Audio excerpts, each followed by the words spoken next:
yang penting sekali untuk bisa menjadi karakter bagi ustadz dan ustadzah, bagi bapak ibu, dan tentunya juga bagi anak juga. Semakin anak mendapatkan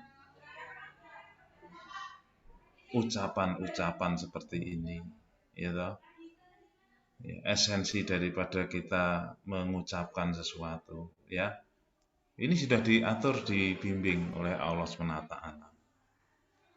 Nah, maka kita bersyukur pada Allah SWT di pagi hari ini, di sore hari ini ya. Mohon maaf ini saya sudah agak bingung-bingung ini ya, karena penutupan saja itu belum selesai ini, saya terus langsung berada di ruangan sendiri. Ya. Jadi di sore hari ini kita itu ditakdirkan oleh Allah untuk berada di majelis yang mulia ini, bertemu dengan ustadzah atau kami sering menyebut coach ya, coach Yanti Haryati ya, yang insya Allah beliau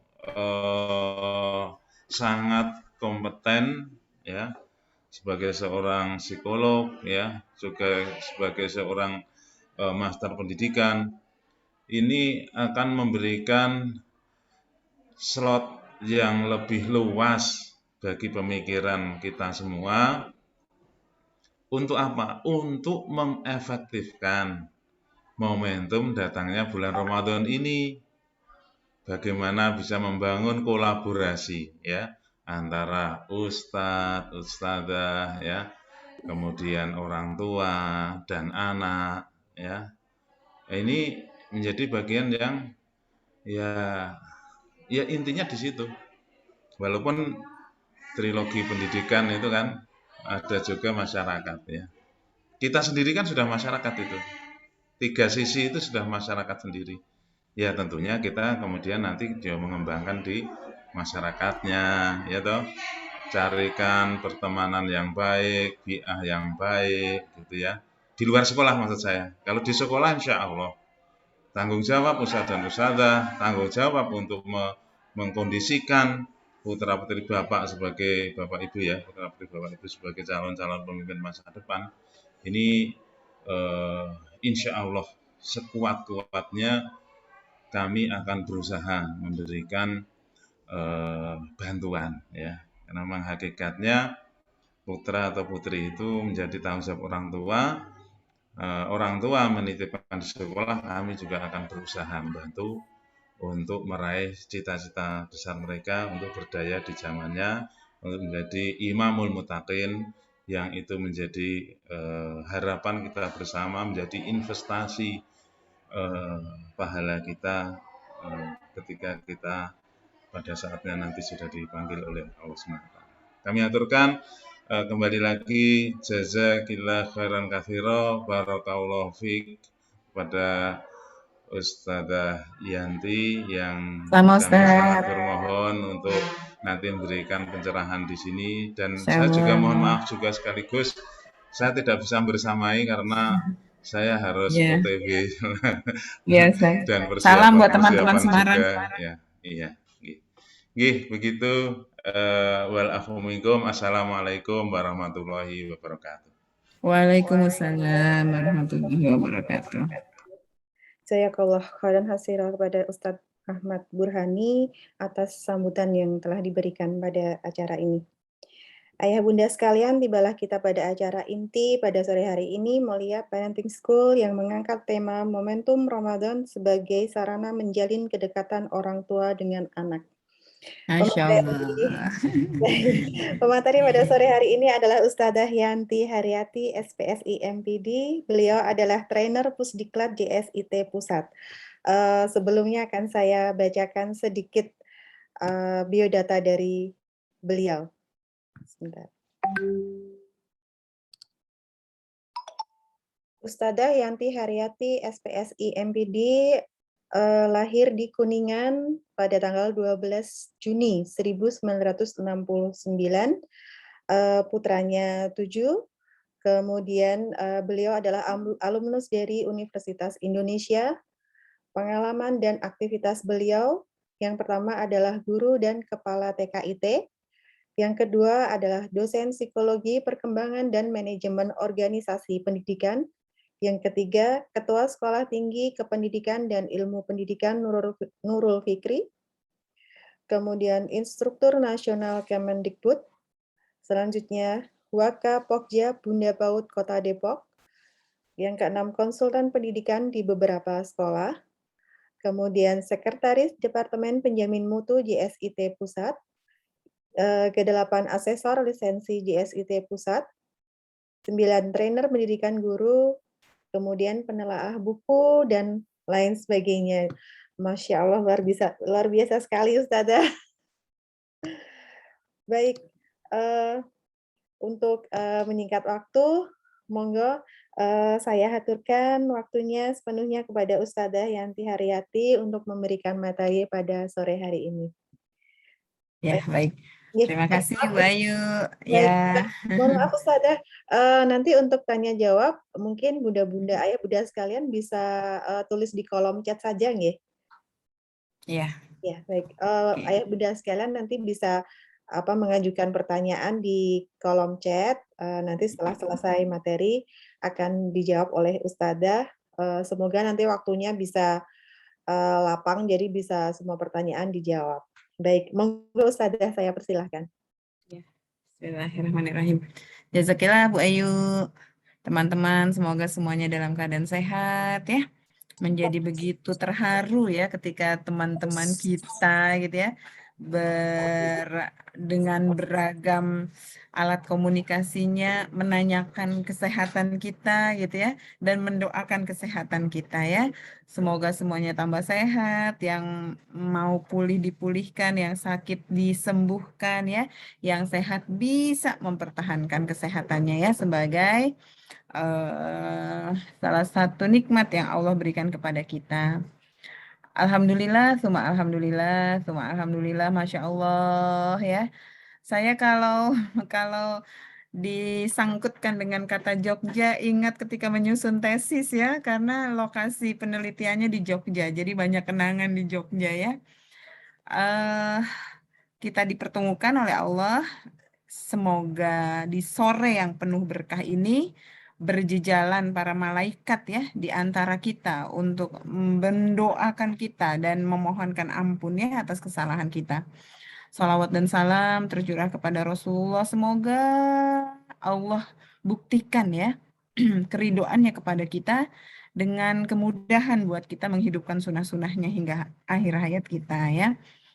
Teman-teman, tema yang diberikan pada kesempatan kita berada di majelis ilmu ini gitu ya adalah tentang menjadikan Ramadan sebagai momentum ya, sebagai medium, sebagai sarana di mana kita bisa menjalin gitu ya, bukan hanya menjalin ya, tapi meningkatkan gitu ya, kedekatan, kelekatan, bonding gitu ya, kondisi yang kondusif, kondisi yang positif gitu ya, agar mereka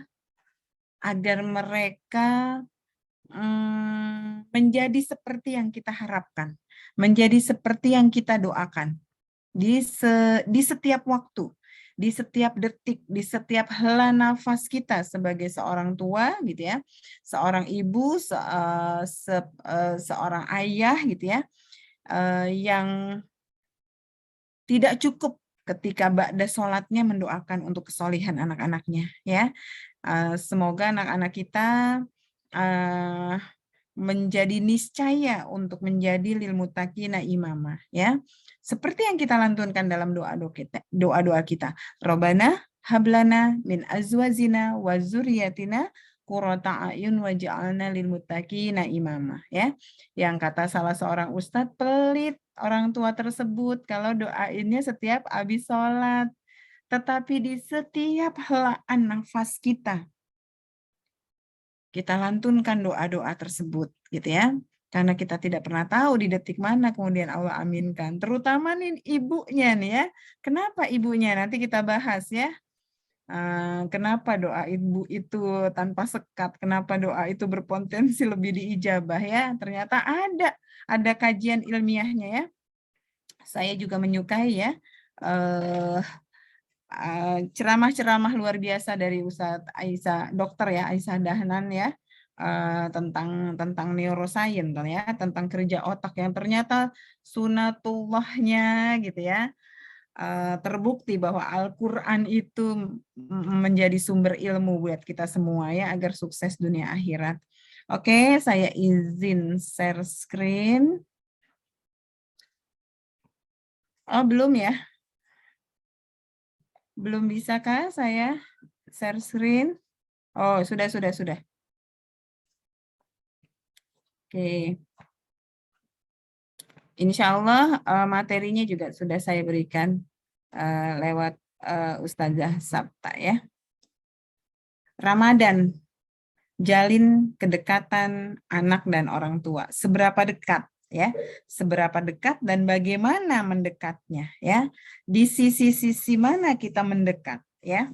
Agar tujuan Ramadan menjadikan hamba-hamba Allah itu menjadi bertakwa, menjadi niscaya ya. Ayahnya, ibunya, anaknya, keluarganya, masyarakatnya gitu ya. Seluruh hamba-hamba Allah ada pada bulan di mana menempa gitu ya.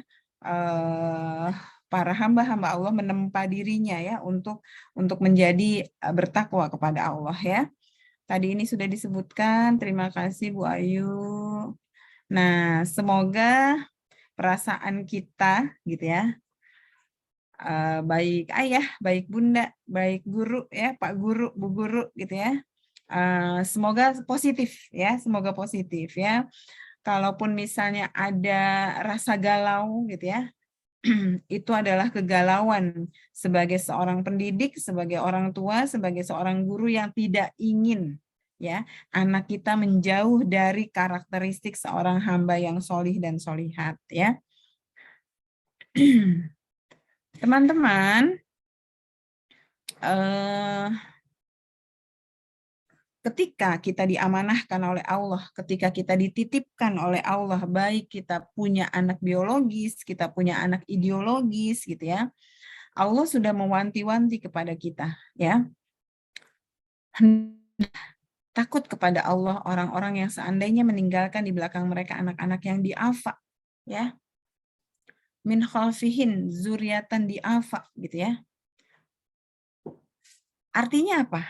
Ya, artinya ketika amanah itu dijalankan oleh kita gitu ya, maka sebaliknya kita seharusnya gitu ya, semaksimal mungkin gitu ya, sekuat mungkin gitu ya, membersamai mereka gitu ya, agar mereka menjadi generasi yang tidak diafa, artinya generasi-generasi yang kuat,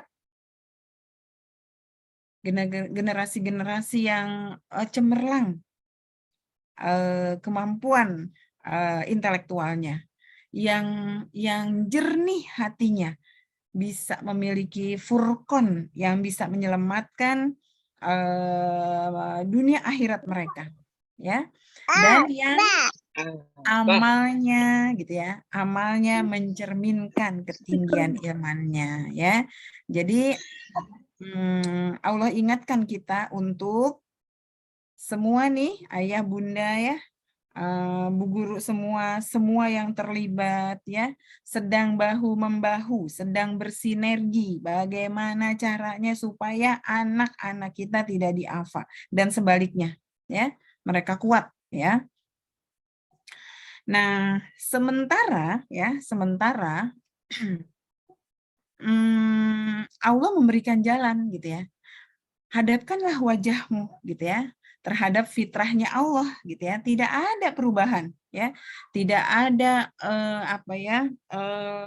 ralat, tidak ada pembaharuan, tidak ada kesalahan ya, bahwa ketika gitu ya manusia ada di alam rahim,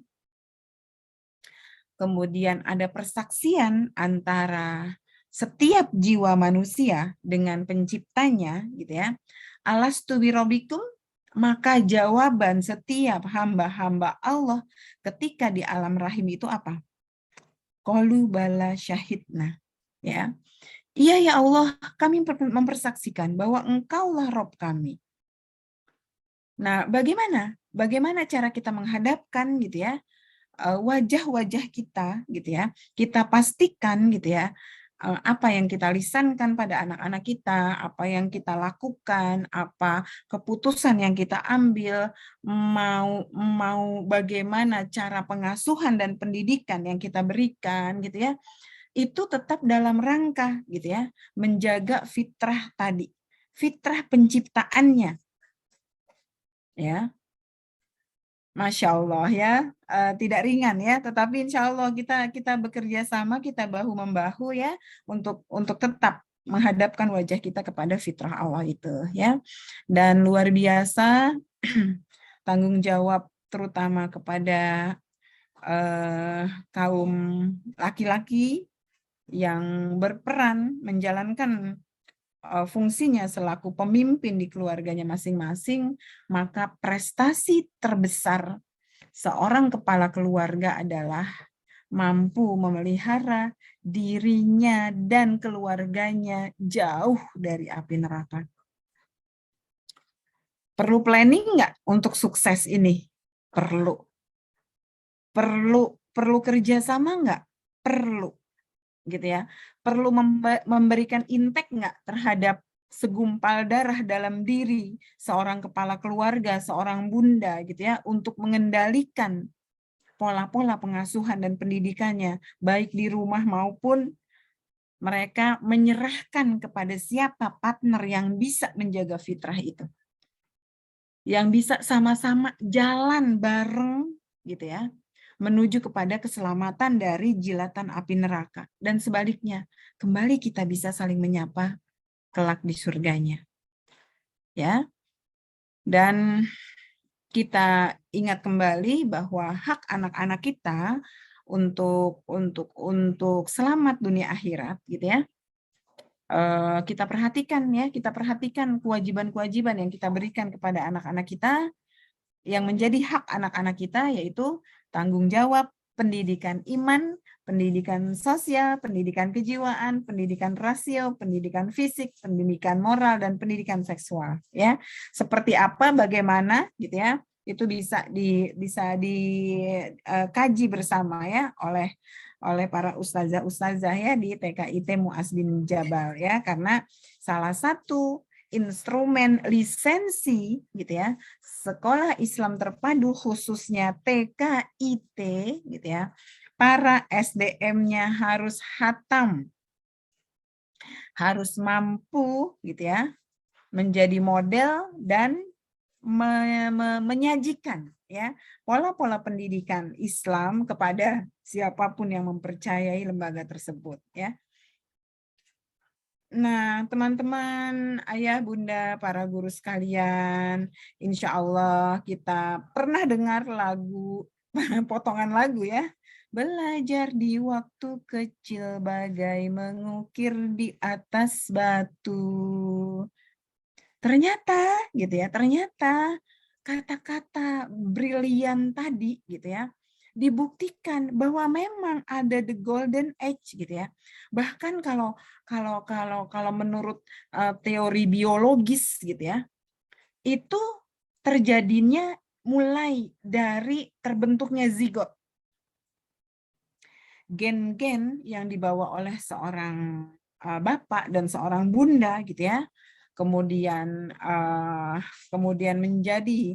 menjadi zigot gitu ya. Mulai dari 0 hari itulah kualitas seorang manusia dicapai, diperjalankan untuk menjadi seorang manusia yang berkualitas atau tidak berkualitas, menjadi SDM yang berkompeten atau tidak, menjadi generasi yang ambil ya peran dalam revolusi industri 4.0 atau society 5.0 ini, atau menjadi sampah di negaranya sendiri. Dimulai dari terbentuknya zigot. Nah, dalam Islam bahkan tidak dimulai dari terbentuknya zigot, tetapi dimulai dari seorang bunda mencari calon ayah buat anaknya. Dan dimulai dari seorang ayah mencari gitu ya calon bunda buat anaknya. Karena gitu ya, karena seorang manusia yang baik akidahnya itu jauh lebih baik ya daripada seorang yang tampan atau cantik tetapi rusak akidahnya. Luar biasa ya, karena semuanya itu diturunkan, karena semua itu akan dikopaskan, karena seluruh gelombang yang ada di bumi ini akan ditransfer ya kepada makhluk bernama bayi tadi ya, kepada si janin tadi ya.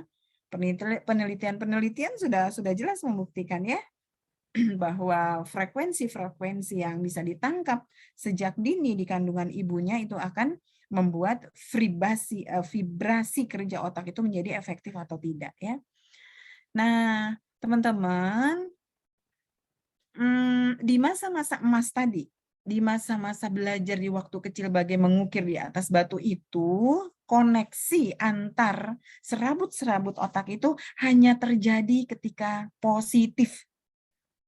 Bahkan sebaliknya, ketika kondisinya negatif, ketika situasinya negatif, alih-alih terjadinya gitu ya, anak yang kita harapkan gitu ya. Malah mungkin gitu ya, kita menjadi penyebab dari pruningnya sel-sel otak anak kita. Pruning itu apa ya? Pruning itu berguguran. Seperti contohnya seorang anak ketika mengalami kejang, itu jutaan sel otak luruh hancur. Nah, jadi ketika mereka gitu ya didera, dibully, dimasukkan dalam sebuah kondisi di mana harga dirinya tercampakkan, ketika mereka merasa terpojokkan, ketika konsep dirinya dibentuk sedemikian negatif, maka boro-boro gitu ya antar selnya itu saling terkoneksi sehingga memupuk kecerdasan mereka, tetapi yang terjadi adalah sebaliknya ya. Nah, di momen Ramadan ini gitu ya, banyak potensi-potensi terjadinya sangkutan-sangkutan serabut sel otak. Yang semakin banyak sangkutannya, mereka akan semakin cerdas. Ya, kita ambil peluang ini ya. Kita ambil peluang dan momentum Ramadan gitu ya. Agar gitu ya, anak-anak menjadi seperti yang kita harapkan. Insya Allah kita sepakat bahwa di Ramadan itu pasti teman-teman ingin anak kita misalnya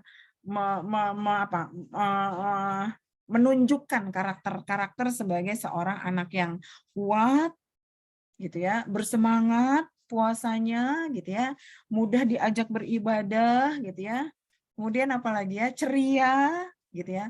Terus misalnya mau mengkonsumsi yang sehat-sehat, enggak rewel gitu ya, dan lain sebagainya. Pasti banyak teman-teman.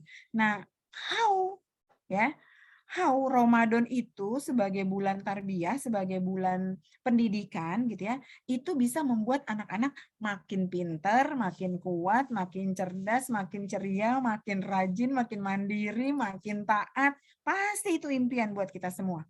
Nah, teman-teman, ayo kita tantang ya. Kita tantang diri kita sebagai seorang pendidik, sebagai seorang bunda, sebagai seorang ayah, bagaimana caranya agar gitu ya, ketika kita mau mencapai ekspektasi tadi, maka gitu ya, maka tumbuhkanlah, maka ciptakanlah kondisi yang positif sehingga gitu ya, sehingga terjadi koneksi-koneksi ya, bukan malah menggugurkannya ya.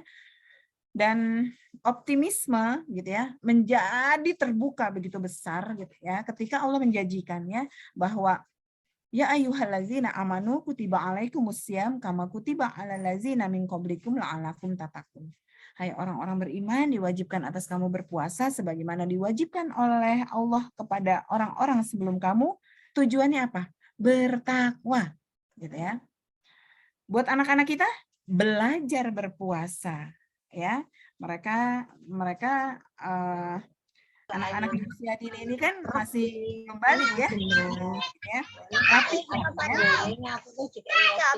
Latihlah mereka berpuasa agar kondisinya siap ya mengalami pengalaman-pengalaman menjalankan ibadah yang disukai oleh Allah, ibadah yang diperintahkan oleh Allah.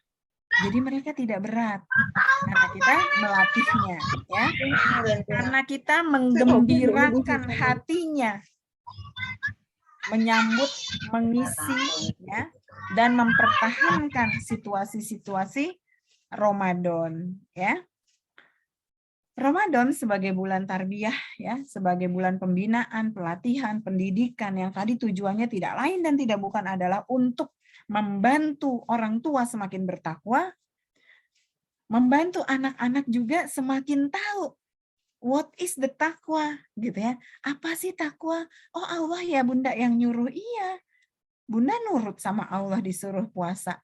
Dan Bunda seneng banget mau datang bulan Ramadan. Karena tahu nggak Kak? Senangnya seorang hamba ketika mau datang Ramadan saja akan menghindari dirinya dari api neraka. Ye, Bunda senang gitu ya dengan ekspresinya. Anak-anak jadi ngelihat, anak-anak memodeling. Anak-anak nggak bisa textbook, baca Quran gitu ya, dengan mengkaji artinya. Dia melihat indahnya Islam, sehatnya Islam, bertakwanya para umat Islam, ya lewat bundanya gitu, lewat ayahnya, lewat bu guru-gurunya gitu ya. Kalau bu guru atau misalnya ayah bundanya tidak kondusif menggambarkan apa itu Ramadan gitu ya, maka ya jangan harap gitu ya anak-anak akan mampu mengemban ya perintah-perintah Allah itu dengan penuh kecintaan. Jadi saran saya gitu ya, jauhi dari semua yang mewakili rasa keberatan kita atas perintah-perintah Allah, tetapi sebaliknya justru ya, bahkan misalnya kalau perlu ada fasilitas plus ya, kakak mau buka pakai apa gitu ya, Bunda mau bikinin kakak mau pakai apa, repot-repot sedikit nggak apa-apa, nanti ada waktunya mereka akan bisa menganalisis bahwa Bunda nggak usah lah gini, kata Rasulullah juga bukanya gini, apalagi banyak orang susah di antara kita. Ya udah kalau mau masak aku ikutin, nanti kita bagi-bagi ya, ada masanya. Tapi ketika masanya mereka masih harus diiming-iming yang membuat misalnya seorang ibu capek, seorang ayah misalnya harus berlelah-lelah mencari nafkah, insya Allah nggak Allah gratisin. Banyak pahala di dalamnya. Asal dijaga niat kita. Niat kita apa? Menciptakan kedekatan kepada anak-anak untuk bergembira menyambut perintah Allah. Luar biasa pahalanya ya. Oke, kita lanjut ya. Nah, ini teman-teman. Kalau kita mengabaikan gitu ya momen-momen emas ya, ilustrasinya seperti kotak yang di atas. Ya, tidak banyak sangkutan-sangkutannya, tidak banyak. Oh, ternyata tarawih seperti itu. Oh, ternyata menolong orang yang tidak punya makanan untuk berbuka rasanya gitu ya. Rasanya senang aku Bunda gitu ya. Jadi teman-teman, ayah Bunda dan guru-guru jangan lupa ya melibatkan kerja ranah feeling ya atas amalia-amalia yang kita lakukan. Jadi kalau teman-teman misalnya nanyain anak-anak selesai berbuka, alhamdulillah kakak senang setelah berpuasa hari ini. Nah tanya hatinya ya, tanya hatinya gitu ya. Kalau habis misalnya bantuin orang, gimana Kak? Kakak merasa lega bisa mengatasi kesulitan orang lain? Itu terus kita puji mereka, alhamdulillah Bunda punya anak yang mau berusaha untuk gitu ya, menahan lapar dan haus sampai maghrib. Bunda seneng banget. Gitu ya. Itu menghidupkan kerja ranah feeling mereka. Kerja segumpal darah di dalam hatinya itu kita tumbuh suburkan. Kenapa? Ketika mereka ingin memiliki karakter-karakter yang mencirikan mereka adalah anak cerdas, anak rapi, anak mandiri, anak bertanggung jawab, anak yang ceria, itu adalah keputusan hatinya. mereka mau bergembira atau mereka bersedih itu keputusan. Nah, bantu mereka ya, bantu mereka mengkoneksikan kerja hatinya ketika menjalankan perintah Allah, maka kesenangan dan kesenangan. Walaupun misalnya bersusah payah, tetapi Allah bangga sama kakak, sama abang, sama mas gitu ya. Dan bahkan ada satu surga ya, khusus untuk mereka yang rajin berpuasa, namanya apa? Babur Royan ya. Ketika mereka akhirnya ini gitu ya. Namanya iftar. Oh ini namanya sahur. Oh ini namanya tadarus. Oh ini namanya apa dan apa dan apa gitu ya. Tetapi ketika kita gitu ya abai dengan amanah ya, mendekatkan mereka kepada Allah gitu ya, cuek, biarin aja orang ada musimnya ini Ramadan, enggak begitu gitu ya. Kalau kita abai, maka kondisinya seperti kotak yang di atas. Tetapi kalau kita punya niatan baik untuk menjadikan Ramadan sebagai momentum yang sangat emas gitu ya, yang sangat berharga untuk menjadikan Ramadan sebagai bulan pengasuhan dan pendidikan gitu ya, yang optimal kepada anak-anak kita, maka yang terjadi adalah tabel kotak yang di bawah.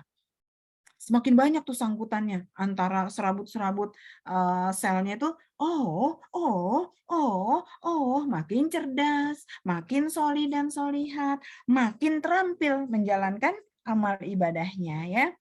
Karena, para profesional di dunia medis maupun di dunia psikologis gitu ya, sepakat yang membuat seseorang kuat berpuasa itu adalah niatnya. Niatnya, motivasinya, ya. Kita punya Allah, ya, yang menjanjikan bahwa pahala puasa itu adalah urusan Allah, ya, yang menjanjikan surga yang bernama Babu Royan itu, gitu ya, Allah sediakan buat mereka yang bergembira menyambut perintah berpuasa, ya.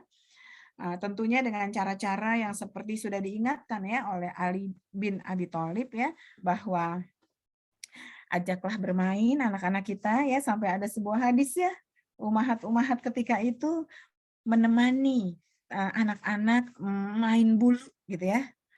Main bulu yang dikejar-kejar sehingga mereka lupa dengan laparnya, sehingga mereka bergembira ya.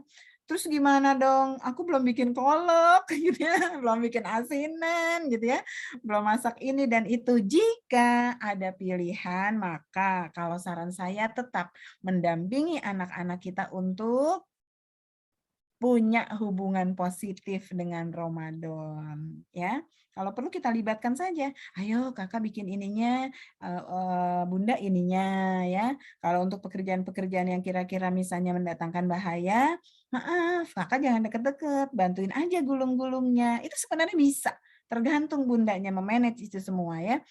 Nah, baru untuk anak yang berikutnya ya, ketika sudah 8 sampai 14 tahun itu abu-abu gitu ya, hitam putih tidak ada abu-abu gitu ya. Salah tadi ya.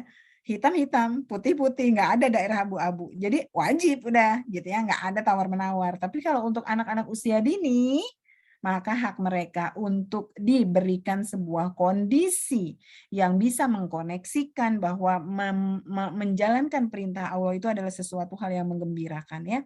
Nanti kalau teman-teman udah lewat anaknya di usia ini, pasti kangen dengan rengekan anak kita ya, dengan menggelayutnya anak kita, dengan ketergantungan mereka ya.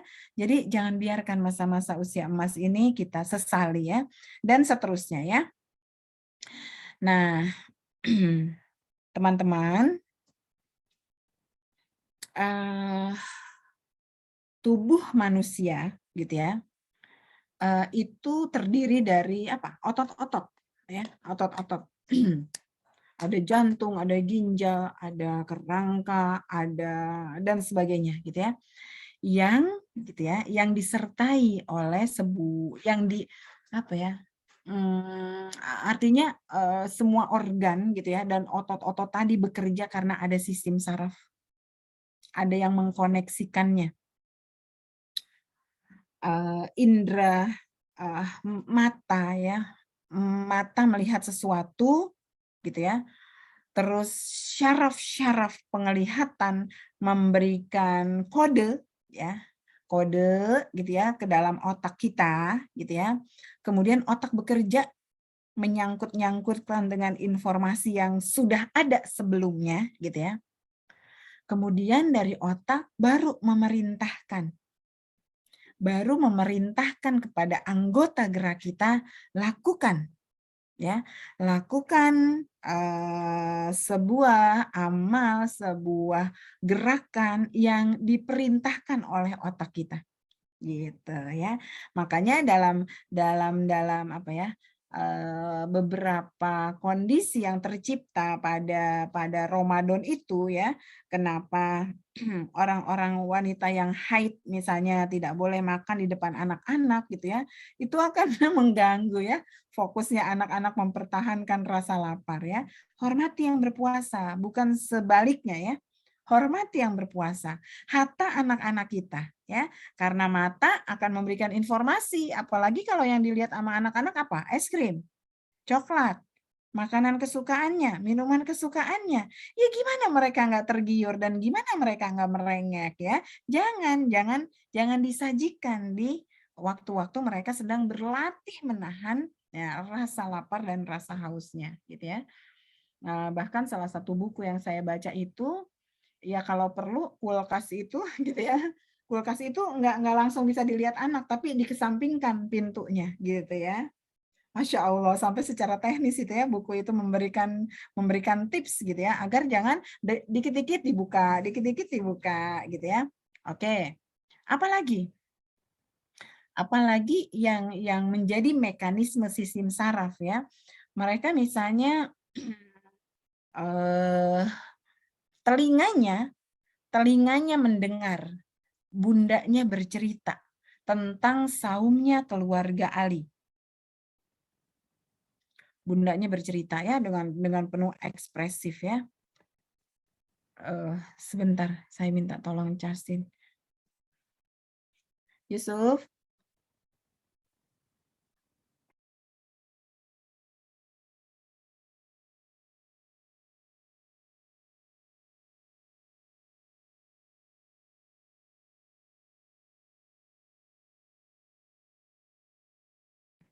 Oke, Afan ya.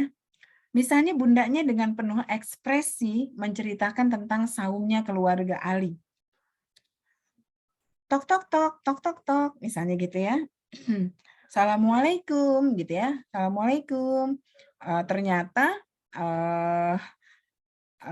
anaknya Fatimah dan Ali sedang berpuasa, bikin roti gitu ya. Tapi kemudian ada tamu gitu. Ada tamu dan bilang bahwa kami sangat lapar gitu ya. Terus bundanya gitu ya nanya, gimana nih gitu ya, akan kita berikankah sisa makanan yang cuma adanya segini gitu ya, segininya, apakah akan buat kita berbuka atau kita berikan kepada gitu ya musafir tadi. Karena mereka hidup dalam lingkungan keluarga yang begitu tinggi imannya, gitu ya, dengan serta mereka menjawab, berikan saja Bunda. Ya, berikan saja Bunda. Masya Allah, gitu ya. Ternyata, gitu ya, reward penghargaan gitu ya seorang bunda kepada anaknya yang bisa memunculkan akhlak mulia itu gitu ya, mendatangkan keberkahan kepada keluarga tersebut.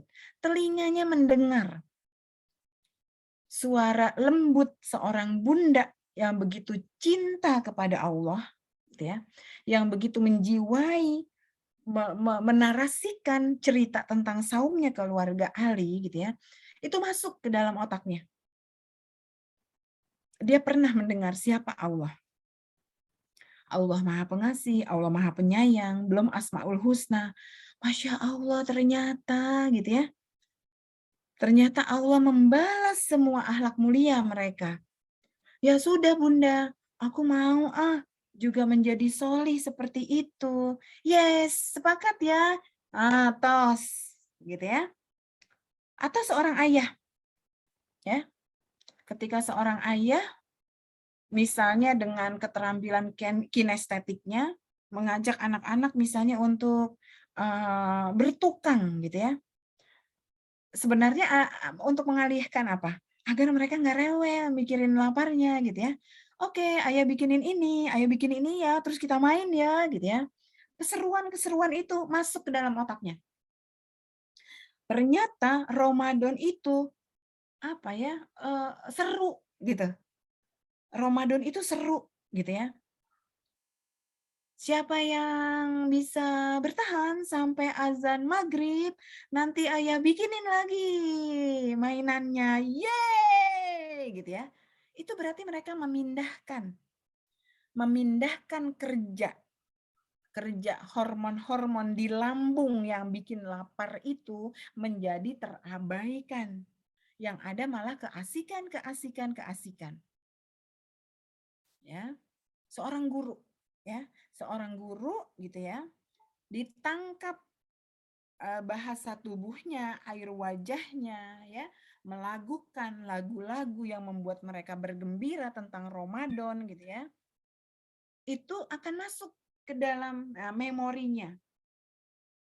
Wah, ternyata kan salah satu lagu Ramadannya itu kan adalah ibadah puasa melatih sabar dari rasa haus dan rasa lapar, menjaga lidah berucap tak benar, menjaga telinga dari yang haram didengar. Bulan Ramadan, bulan puasa, pahala puasa tak terhitung banyaknya. Bulan Ramadan, bulan puasa,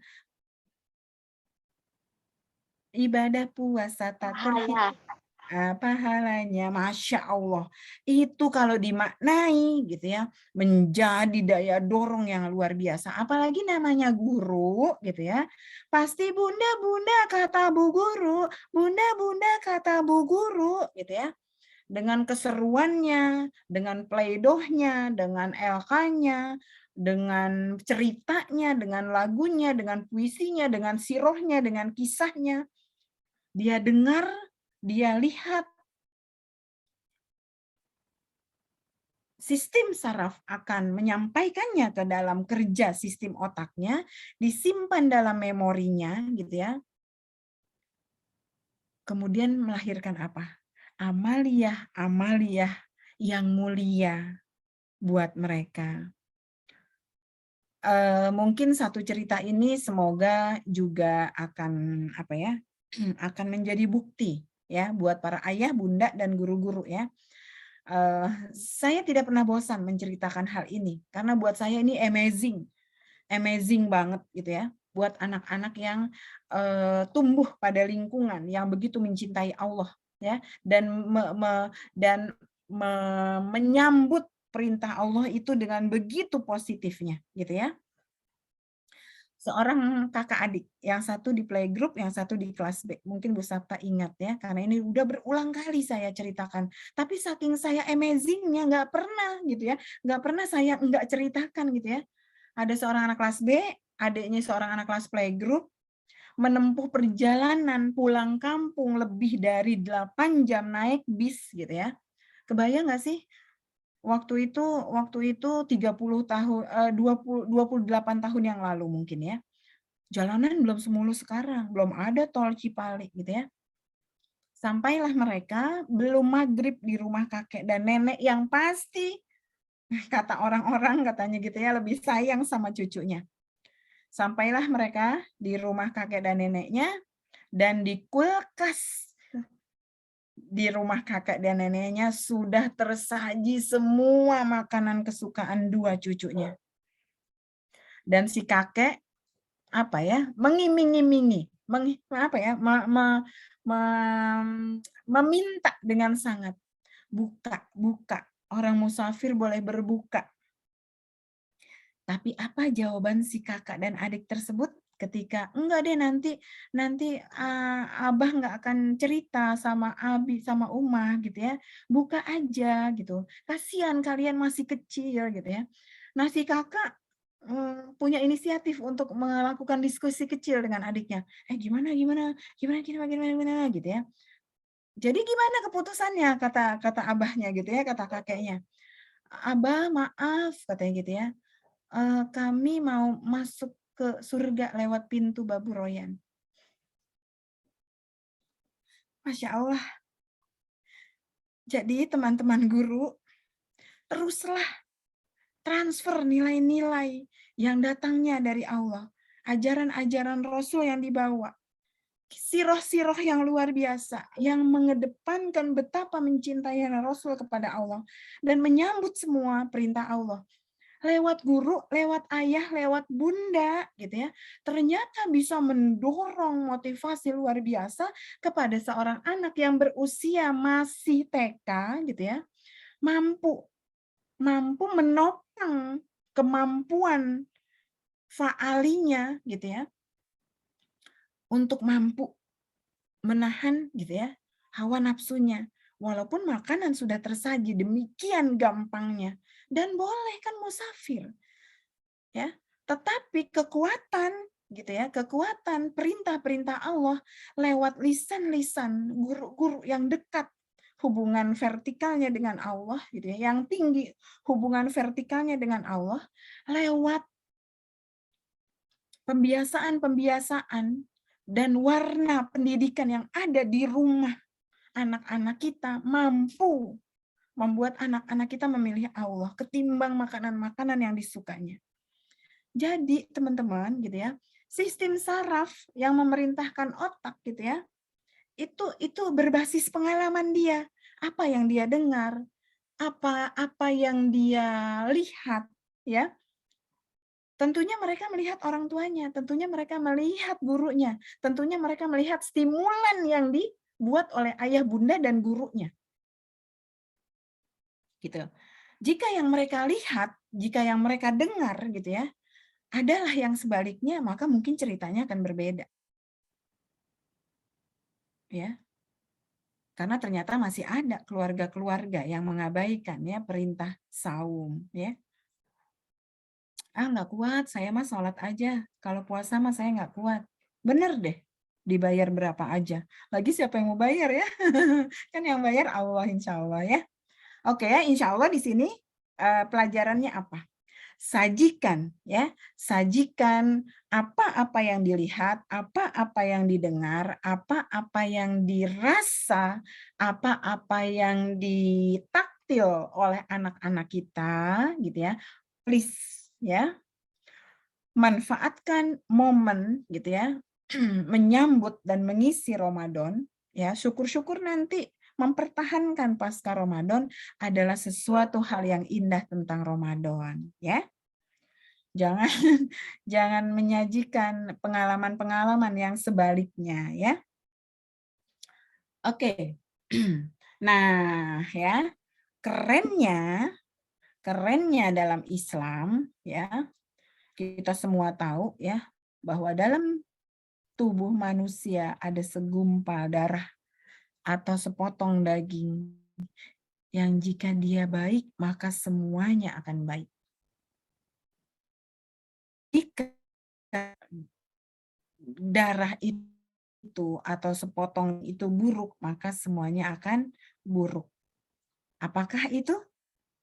Hati ya. Hati dalam hal ini bukan liver ya, tetapi jantung ya, yang kerjanya 5.000 kali lebih dahsyat dari kekuatan otak.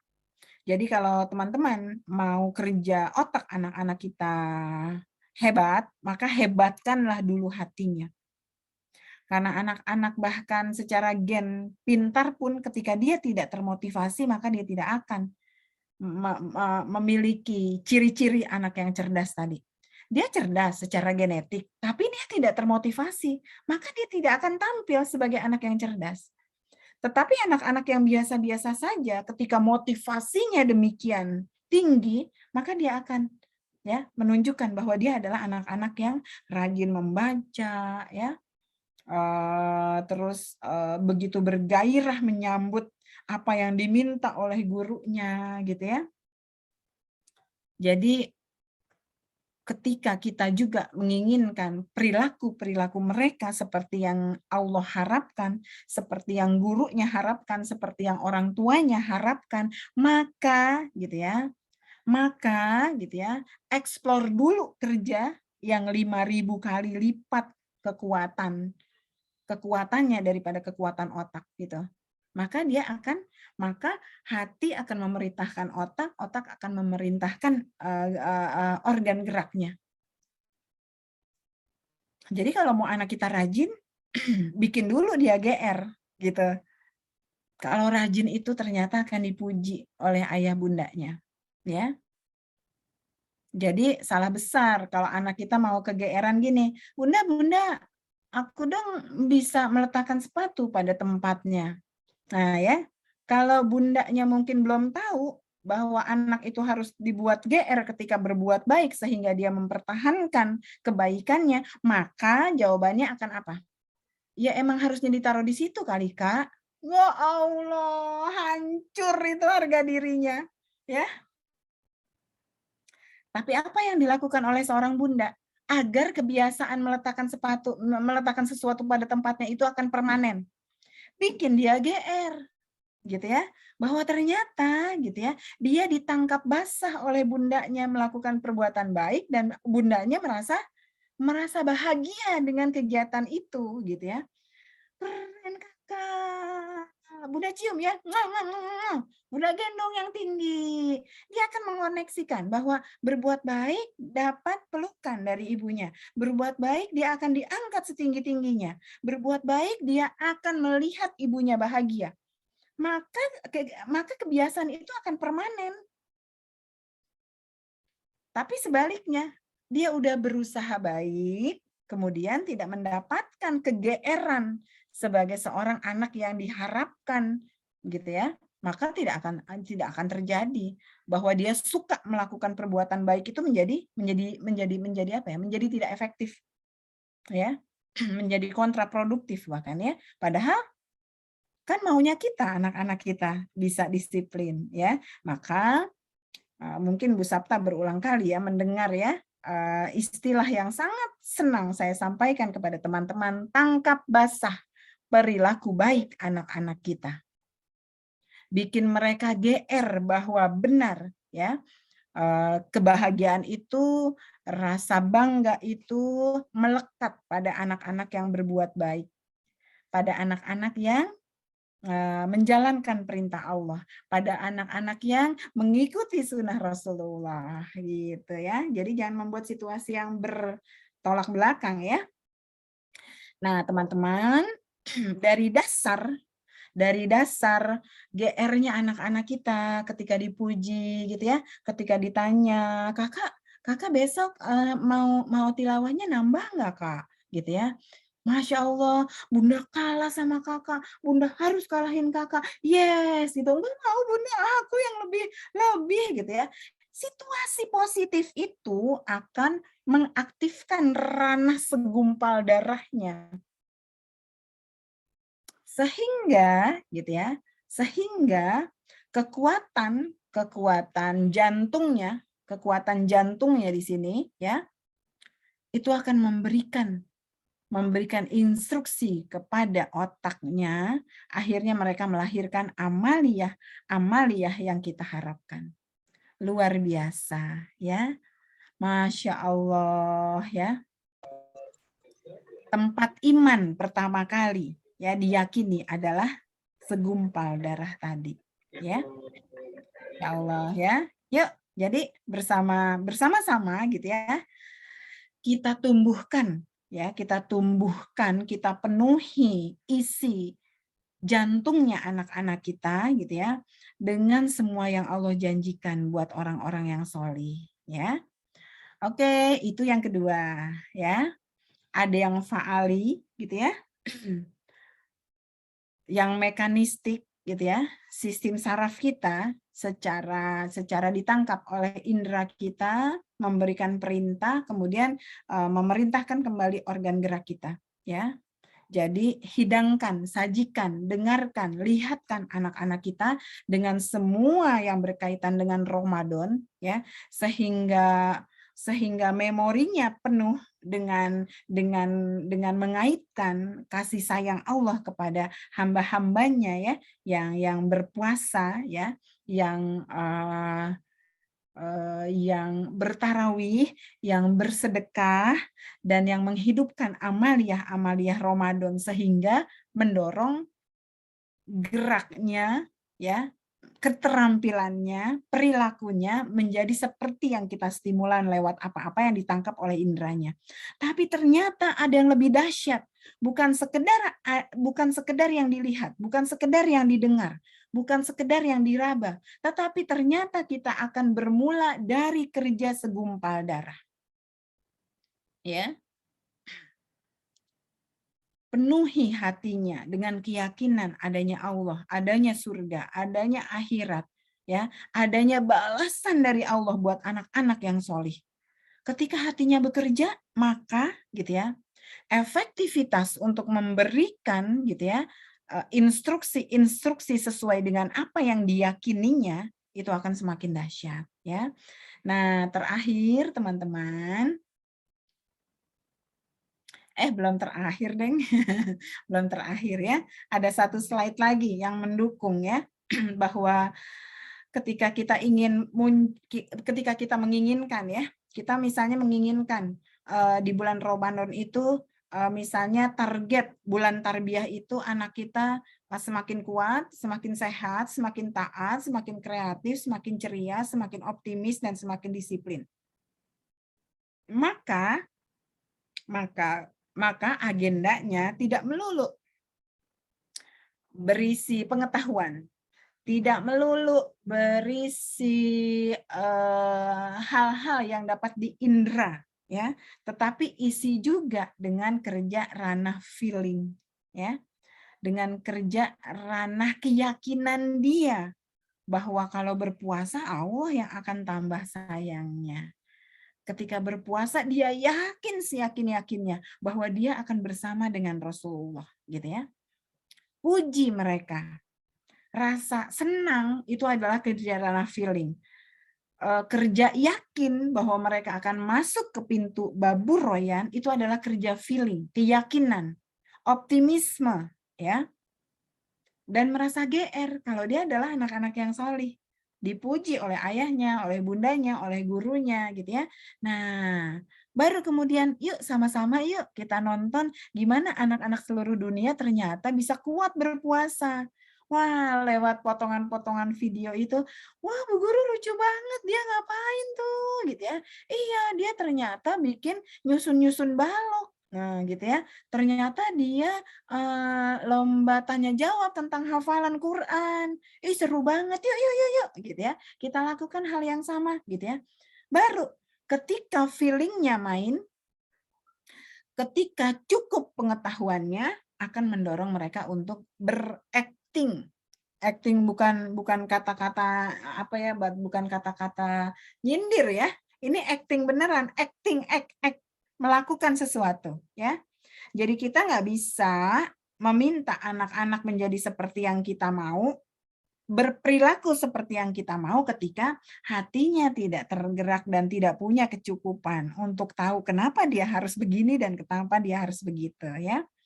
Jadi mudah-mudahan ayah, bunda, guru-guru semua gitu ya, apa yang kita lisankan, apa yang kita contohkan, apa yang ada di RPPH kita, apa yang kita sajikan di kelas-kelas kita, apa yang kita sajikan di rumah-rumah kita, itu tidak melulu isinya pengetahuan, ya.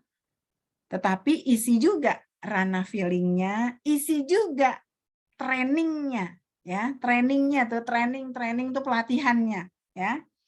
Latih anak-anak kita. Kalau emang teman-teman mau anaknya rapih, ya ajarin ya. Oh, rapih itu begitu ya. Dan yang menarik adalah kita berhitung yuk. Kita berhitung.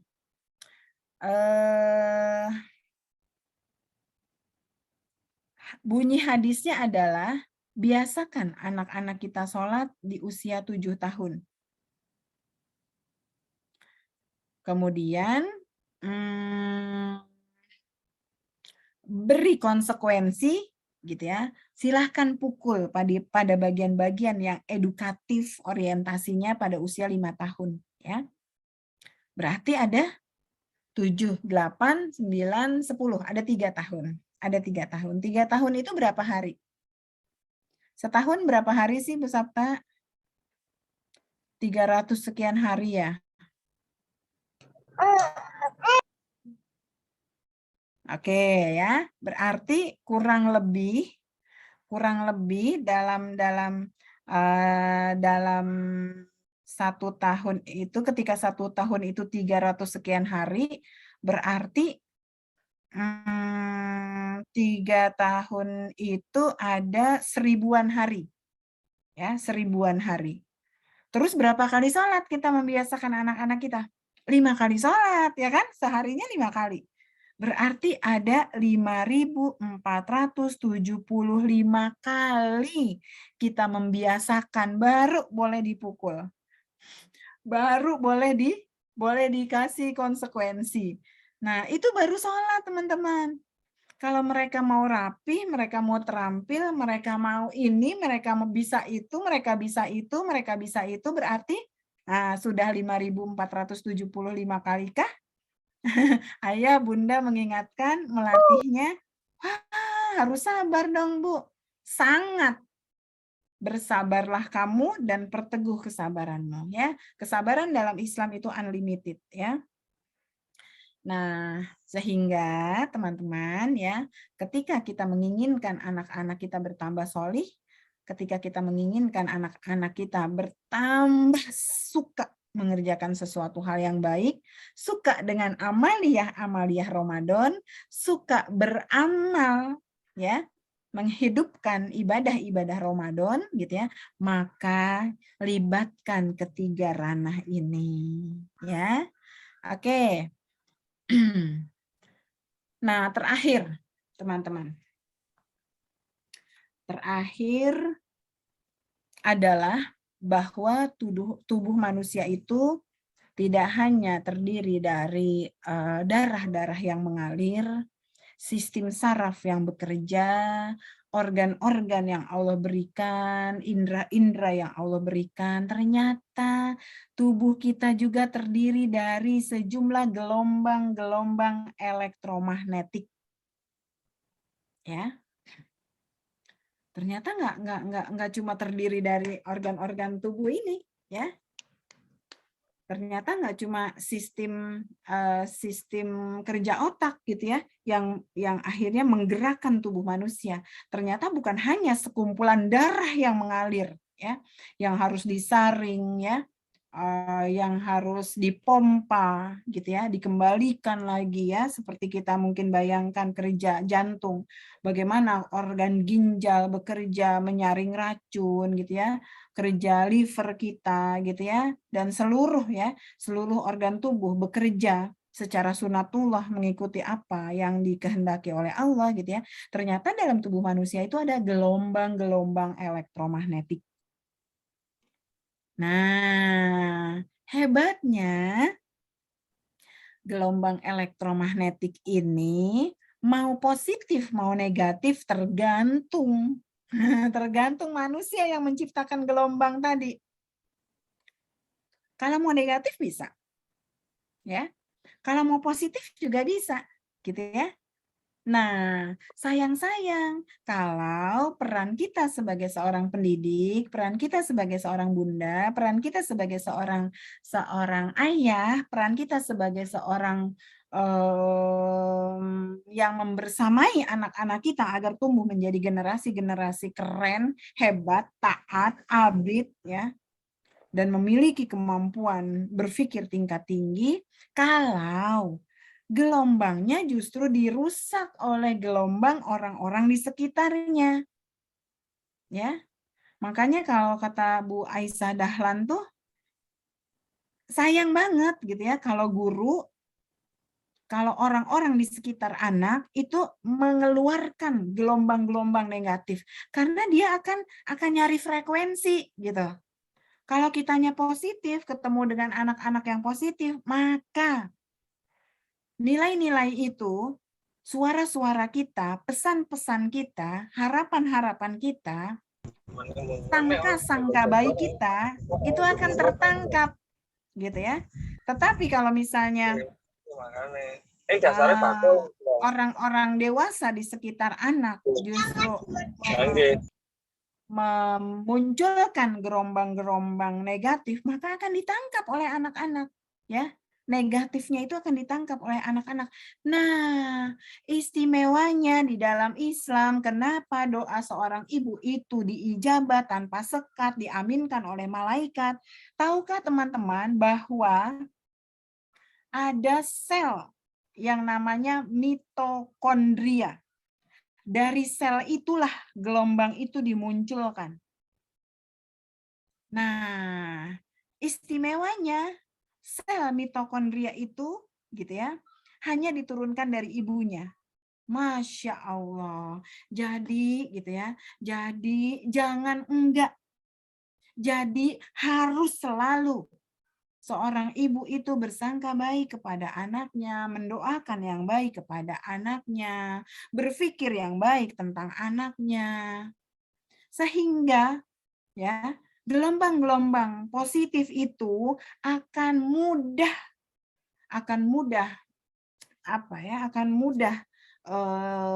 nyamber gitu ya dengan gelombang-gelombang positif milik anak-anak kita.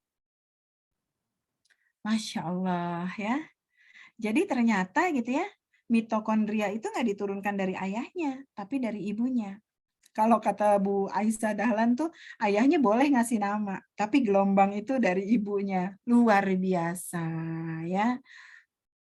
Masya Allah, Masya Allah, Masya Allah ya. Kedudukan seorang ibu yang doa-doanya diijabah ya.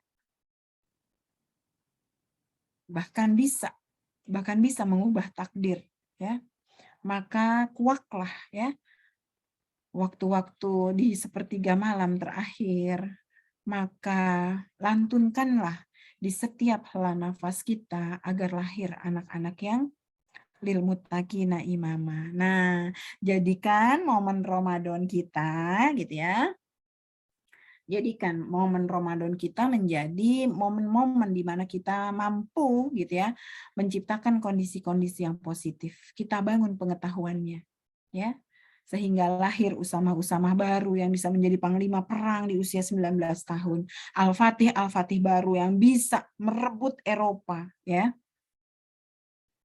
Aisyah baru ya yang bisa meriwayatkan ribuan hadis. Kita isi segumpal darahnya sehingga lahir asidik baru. Abu Bakar baru, Khadijah baru. Yang wasiatnya gitu ya. Masya Allah ya, terharu banget ya. Andai sudah nggak ada apa-apa lagi untuk dakwahmu ya Rasulullah, ambil tulang belulangku. Itu nggak mungkin lahir ya dari seorang yang gumpalan darahnya itu isinya bukan karena kecintaan terhadap dakwah ini. Ya, lahir Asiyah baru yang dia tidak takut dengan gelegak minyak panas ya.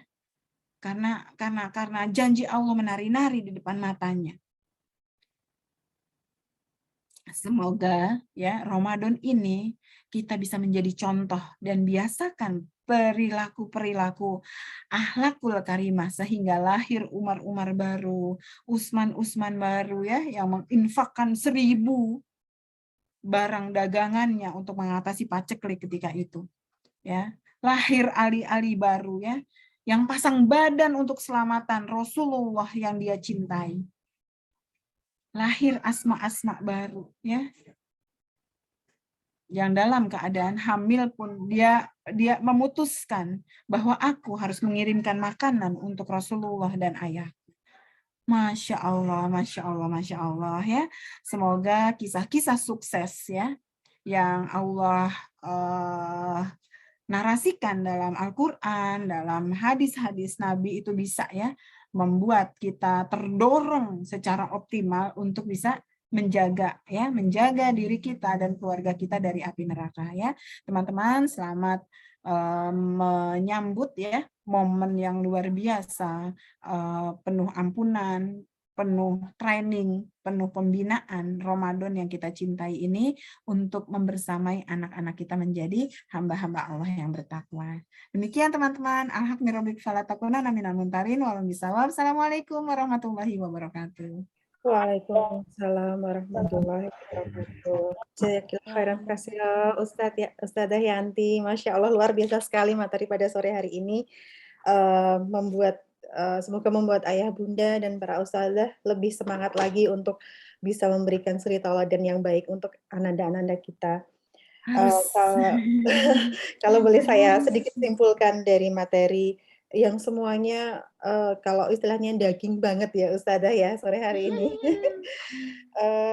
Intinya adalah bagaimana kita selalu bisa mengkoneksikan sel-sel otak yang ada di dalam tubuh anak kita itu menjadi positif dengan mempergunakan Ramadan besok ini sebagai momentum tarbiyah, bulan pembinaan, bulan pelatihan, dan bulan pendidikan dengan cara memberikan tauladan yang baik kepada anak-anak kita.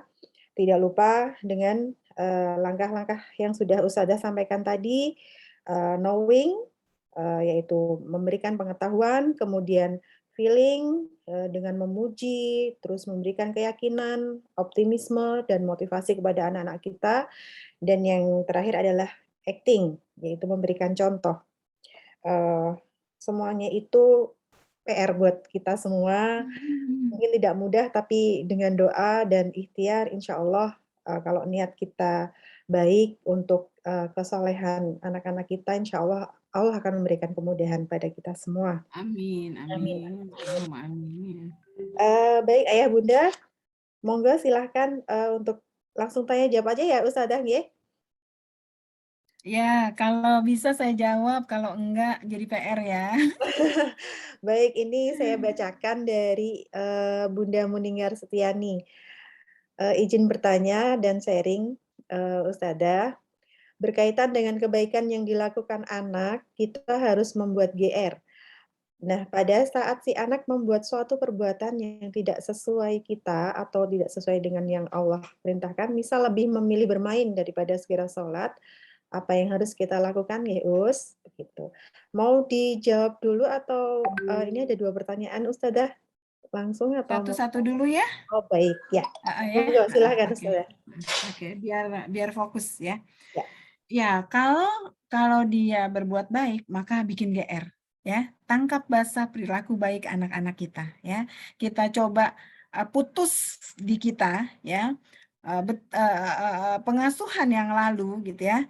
Rasanya kita akan mendapat perhatian kalau kita berbuat salah. Tuh kan? Nah, Bunda bilang apa? Kalau berbuat salah baru tuh kan gitu ya. Kita ganti tukannya. Tuh kan benar kata Bunda, kamu anak yang rajin. Itu kalau ratusan juta ibu Indonesia ya bisa membuat anak-anak kita GR dengan perilaku-perilaku sesuai dengan sunnah Rasul, kebayang betapa akan gitu ya penuh rahmatnya negeri ini gitu ya. Tuh kan ayah bangga kamu belum azan udah siap-siap gelar sejadah. Yeay gitu ya. Nah, tapi gimana sebaliknya? Kalau anak kita ternyata misalnya sedang melakukan sesuatu yang tidak kita harapkan. Pertama, naming. Kakak sedang marah. Nah, gitu. Kakak sedang apa ya kalau boleh Bunda tahu? Aku kesel Bunda, bisa gitu ya. Oh gitu. Menurut kakak baik nggak? Enggak sih, aku juga tahu kan emang nggak boleh mukul, misalnya gitu ya. Tapi dia sih gitu ya. Wah, gitu ya. Ternyata kakak lagi kesal ya. Naming emosinya. Terima dulu emosinya. Ayo saya tanya terutama kepada ibu-ibu, biar salah maunya benar ya, apalagi di hadapan suami ya, gitu ya, walaupun salah ya. Anak-anak gitu ya, perlu diakomodir. Dia bisa marah, ya, dia bisa salah, itu adalah experience yang akan menebalkan mana baik, mana salah. Maaf kakak, gitu ya, nggak boleh mukul. Sakit kan dan adiknya nangis. Memukul itu mengakibatkan orang yang dipukulnya sakit. Makanya nggak boleh menzolimi orang lain. Oke, kakak tahu? Nah, tapi kakak barusan mukul. Apa ya konsekuensinya? Yuk, bunda apa ya? Misalnya bunda temenin minta maaf. Maaf ya, Dek, tadi kakak salah. Beri pemahaman, beri waktu yang cukup agar dia tahu bahwa itu adalah kekeliruan. Ya. Nah, terus ternyata dia bela diri. Habis si adik gini. Wah, adik juga. Besok adik gimana caranya kalau minjem sama kakak? Nah, bunda kasih tahu ya, kalau mau pinjem nih, Dek, gini. Kakak, pinjem dong, gitu ya. Aku cium, Mas. Mas boleh ya, Mas ya boleh ya. 1001 cara untuk minjam itu ada. Ya, kenapa? Kenapa kita harus mengaminkan anak-anak yang merebut dengan cara merebut? Nah, padahal bisa dengan banyak cara. Misalnya bisa tuker mainan ya. Nah, kita kasih tahu ke anak-anak kita. Kalau misalnya mau pinjam mainan teman, kakak boleh ambil mainan kakak terus bilang gini, aku punya mainan ini. Mau kita tukeran? Itu salah satu cara dari banyak cara. Gitu ya. Iya, Ade tadi salah. Kenapa ngerebut mainan kakak? Ade minta maaf juga ya, gitu ya. Ikutin bunda. Kakak, aku minta maaf ya, misalnya gitu. Jadi, gitu ya. Jadi mereka berbuat salah itu bukan nawaitu seperti orang gede. Itu terjadi secara sunatullah. Itu adalah kemampuan dia untuk aku bisa nih. Nah, gitu ya. Mencapai apa-apa yang dituju. Mengenai caranya salah, itu kewajiban kita meluruskan. Kalau belum menetap perilaku-perilaku yang baik ya, kita berhitung. Sudah 5.475 kalikah kita membiasakannya? Belum. Ya, jadi bersama kita mereka menyadari kekeliruannya, bersama kita dia tahu bagaimana cara memperbaikinya. Ya, terus kita pelukan deh. Bunda sayang sama kakak, ya. Dan Bunda mau pasti bantuin kakak. Semoga kejadian ini tidak terjadi lagi. Besok-besok bilang aja sama Bunda. Gitu ya. Kalau adik misalnya mukul kakak ya. Seperti itu, ya. Terus itu berlangsung sampai akhirnya mereka menjadi seorang yang siap mengemban amanah. Ya. Kalau 5.475 kali untuk satu perilaku, sementara kita punya ekspektasi lebih dari 100 perilaku, maka itulah nikmatnya menjadi seorang pendidik. Ya, tidak semua Allah pilih menjadi seorang murabi. Ya, tidak semua Allah pilih menjadi seorang bunda gitu ya, Masya Allah. Jadi dinikmati ya. Yang penting catatannya dalam hal ini adalah anak-anak tetap tahu mana yang keliru dan mana yang harus diperbaiki. Satu hal yang kira-kira akan berpotensi akan kita tolak dalam hati kita, mau berapa ribu kali Bu? Benar, gitu ya. Mungkin kita yang bosan memberitahunya, tapi ternyata dari hadis kita membiasakan sholat, gitu ya. Kenapa doa ibu diijabah? Kenapa begitu mulia kedudukan seorang ibu ya? Karena memang luar biasa, gitu ya. Apa-apa yang diperjuangkan oleh seorang ibu untuk mendampingi anaknya ya menjadi hamba-hamba yang bertakwa. Oke, itu mungkin jawaban saya. Baik, Ustadzah, terima kasih. Untuk yang kedua ya, Us ya, dari Bunda Galuh Suryandari. Alhamdulillah ala kulli hal, kami dititipi seorang anak yang istimewa dengan gangguan pemusatan perhatian, yang kami sadar cara mendidiknya juga berbeda dengan kakak dan adiknya, terutama dalam pembiasaan beribadah, terutama sholat dan puasa. Apakah ada tips khusus untuk pembiasaan putra kami, Ustadzah? Monggo, Ustadzah. Ya, ya. tentang anak-anak yang istimewa dan istimewa juga kesabarannya dan istimewa juga konsekuensinya ya. Di buku Tarbiyatul Aulad teman-teman, sikap dan apa yang bisa kita lakukan terhadap anak-anak istimewa itu ada narasinya ya. Jadi kita siapkan ya orang-orang di sekeliling anak-anak yang istimewa itu untuk menerima kondisi gitu ya, salah seorang misalnya anggota keluarga atau salah seorang anggota sebuah kelas atau salah seorang anggota sebuah sekolah gitu ya, harus misalnya menghadapi anak yang Allah berikan karakteristik seperti itu. Itu ujian buat semuanya ya. Jadi pertama dadanya gitu ya, mindsetnya harus menerima dulu ini sebagai sebuah amanah. Kalau ada denial dalam diri kita, ada penolakan, itu akan menyulitkan langkah-langkah berikutnya. Jadi dadanya harus lapang dulu gitu ya. Mindsetnya harus alhamdulillah Allah amanahkan ini kepada saya gitu ya. Nah yang kedua adalah membantu orang-orang di sekitarnya untuk berlemah lembut kepadanya. Gitu ya. Terus gimana caranya? Jadilah model buat mereka. Jadilah model buat mereka. Ya. Hargai upaya-upaya yang dilakukan oleh anak-anak yang tidak memiliki catatan khusus ya. Wah, kakak hebat. Ada di saf pertama. Wah, kakak hebat. Sudah misalnya siap-siap. Wah, kakak keren ya. Coba hargai upaya-upaya yang dilakukan oleh orang-orang di sekitarnya. Kemudian justru ajak bahu-membahu seluruh warga rumah tersebut. Itu kalau di psikologi itu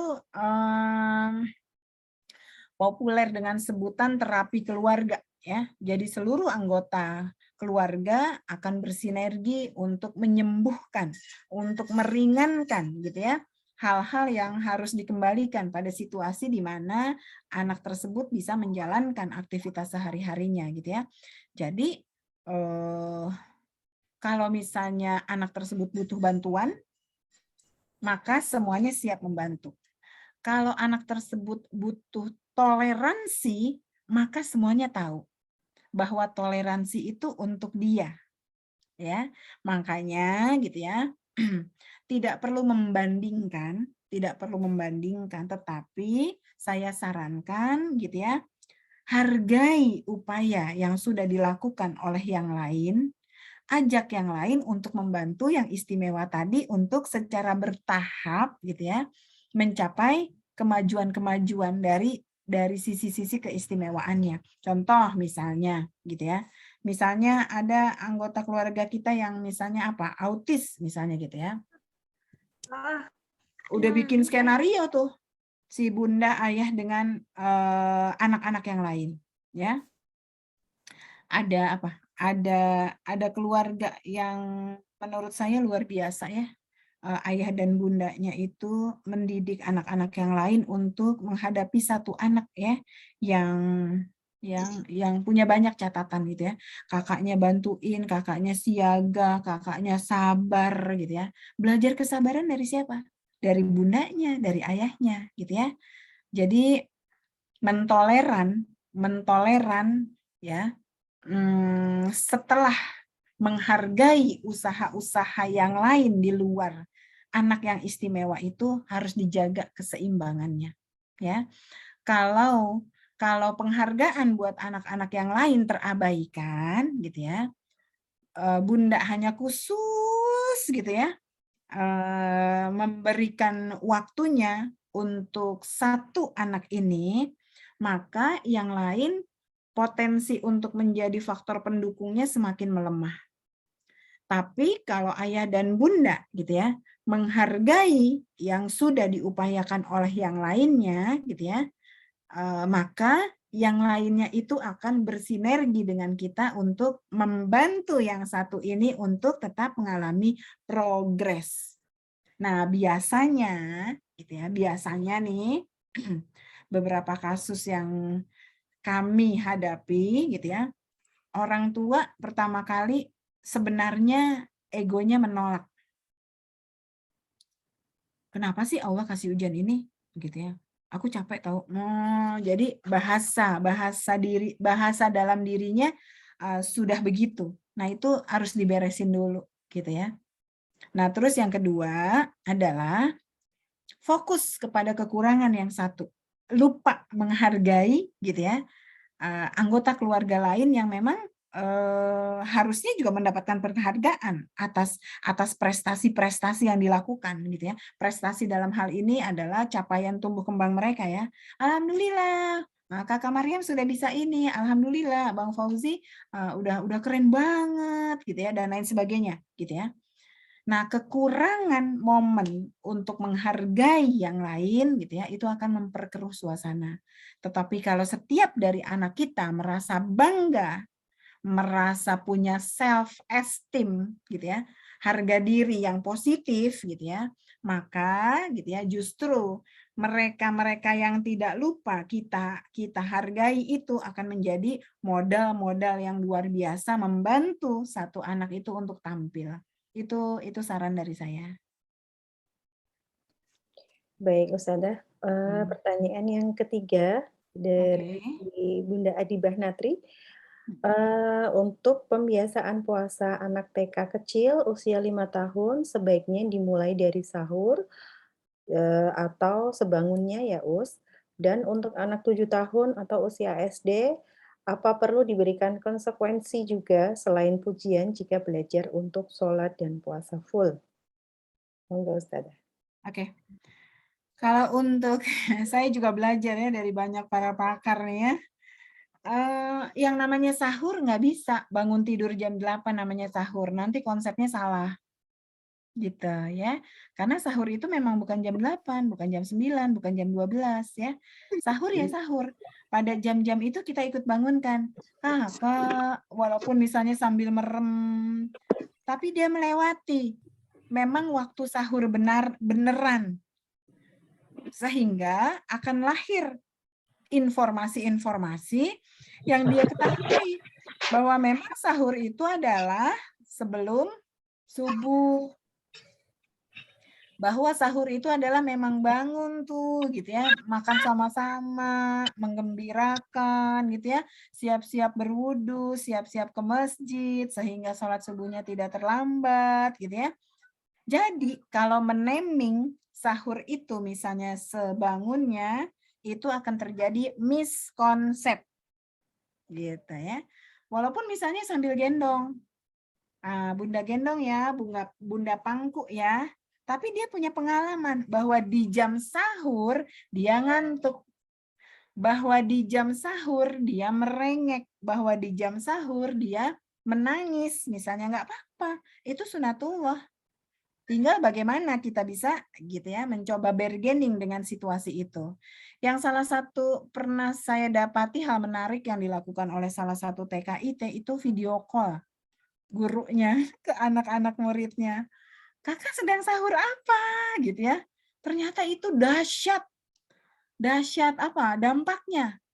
Gak ada anak yang gak bangun sahur karena menanti-nanti vikolan dari gurunya. Ya Allah ya. Saya sampai doakan ya para guru-guru TKIT dengan kelurusan niatnya menjadikan mereka anak-anak yang akan tumbuh menjadi bata-bata yang terbaik buat membangun peradaban ini, Allah berikan limpahan keberkahan. Itu tidak mungkin dilakukan oleh orang yang tidak mencintai Allah dan tidak menyukai jalan dakwah untuk menjadikan mereka sebagai generasi-generasi lil muttaqina imama. Kalau ditanya kepada kita saja pribadi gitu ya, mau nggak sih jam 3 bangunin 10 orang anak muridnya? Repot gitu ya, dan lain sebagainya. Banyak ya, banyak alasan yang bisa kita lontarkan. Tapi ternyata itu bisa dilakukan oleh guru-guru TKIT. Luar biasanya ya. karena kita memang berapa ya, menjalankan amanah ini ya, adalah dalam rangka bergerak bersama ya, melahirkan generasi emas Indonesia ya, melahirkan umat-umat terbaik ya. Nah, kemudian untuk kemudian gimana lanjutannya gitu ya. Kalau ternyata misalnya mereka belum kuat, ya nggak apa-apa, jangan dipaksa gitu ya. Walaupun sebisa mungkin kita mempertahankan ya, dengan kita fokus kita fokus mendampingi anak-anak untuk melewati masa-masa kritis gitu. Biasanya masa-masa zuhur gitu ya. Kalau udah asar yang ada mereka malah gembira gitu ya. Gimana caranya mengalihkan? Bu, tapi saya sibuk di kantor. Ya konsekuensinya apa? Gitu ya. Kerjasama sama orang rumah gitu ya. Tidak ada pilihan lain. Ya berarti kita bersabar. Ya, kita bersabar untuk menanti waktu-waktu kita sempat untuk mendampingi anak-anak kita melewati masa-masa kritis, misalnya di jam-jam 12-an gitu ya. Idealnya memang mendampingi anak-anak ya dan mengalihkan pada kegiatan-kegiatan yang membuat enzim-enzim pencernaannya tidak bekerja memberikan perintah untuk makan gitu ya. Nah, seperti itu ya. Makanya terus di hadisnya bilang ya, umahat-umahat bermain dengan anak-anak yang sedang berlatih puasa ya. Kalau untuk anak 7 tahun, kalau saya merujuk ya buku kakak angkatan saya ya, almarhum Ibu Eri Sukresno ya, ketika di hadis itu bunyi hadisnya adalah membiasakan sholat di usia 7 tahun gitu ya, dan memberikan konsekuensi di usia 10 tahun, maka demikian pula untuk puasa. Ya. Begitu pula untuk puasanya ya. Tetapi kalau misalnya itu bisa dilakukan lebih dini lagi, ya menurut saya lebih baik gitu ya. Jadi rata-rata nih kalau anak-anak IT gitu ya, 7 tahun itu udah bukan lagi beban kayaknya puasa. Mereka asik-asik aja gitu ya. Yang masih perlu latihan itu usia-usia TK gitu ya. Nah, seperti itu ya. Jadi silahkan ketika belum bisa sempurna gitu ya, maka sebenarnya ya selama mereka belum haid ya emang sebenarnya belum wajib gitu ya. Tetapi ketika kita mau membiasakan bahwa betapa membahagiakannya ya, mengikuti perintah Allah gitu ya, ketika kondisinya memungkinkan gitu ya, orang tuanya baik perencanaannya untuk mengkondisikan Ramadan sehingga anak-anak termotivasi demikian hebatnya untuk bisa sampai maghrib, ya silahkan. Tapi untuk yang belum, nah di sini catatan penting. Untuk yang belum, jangan sebutir biji sawi pun merasa dibully. Ya, baik lewat perkataan, baik lewat tanggapan, baik lewat lisan kita. Bu Guru bangga buat yang bisa bertahan sampai di maghrib ya. Yang masih belajar, mudah-mudahan besok bisa, lusa bisa, besoknya lagi bisa. Ayo sama-sama kita berdoa. Yang ada adalah optimisme dan optimisme. Ya, jangan sampai terbaca oleh anak-anak kita bahwa kita kecewa. Ya, untuk anak-anak kita yang masih belajar. Ya, karena emang mereka ya nanti sebenarnya hitung-hitungan syariatnya nanti gitu ya. Mereka yang laki-laki mimpi, yang perempuan misalnya haid, baru hitung-hitungannya salah kalau mereka meninggalkan. Ya, jadi tugas kita adalah membiasakan sebisa kita bisa. Ya, mungkin itu yang bisa saya komentari terhadap pertanyaan yang nomor 3. Iya, baik Ustadzah, jazakallah. Ini ada satu lagi sepertinya, terakhir dari Rumah Berkah Lestari, Bunda ya. Ustadzah, bagaimana jika sikap kita jika dalam keadaan capek, tiba-tiba anak kita berbuat tidak baik? Begitu, monggo. Oke, capek. Wah, ini istilahnya ya sunatullah gitu ya. Kita capek ya. Kita capek misalnya habis seharian kerja, apalagi kemudian misalnya kita dapat kritikan, kita dapat komplain gitu ya. Pokoknya secara fisik dan secara misalnya mental kita misalnya lagi capek gitu ya. Nah, terus kita menghadapi anak misalnya berperilaku tidak baik gitu ya.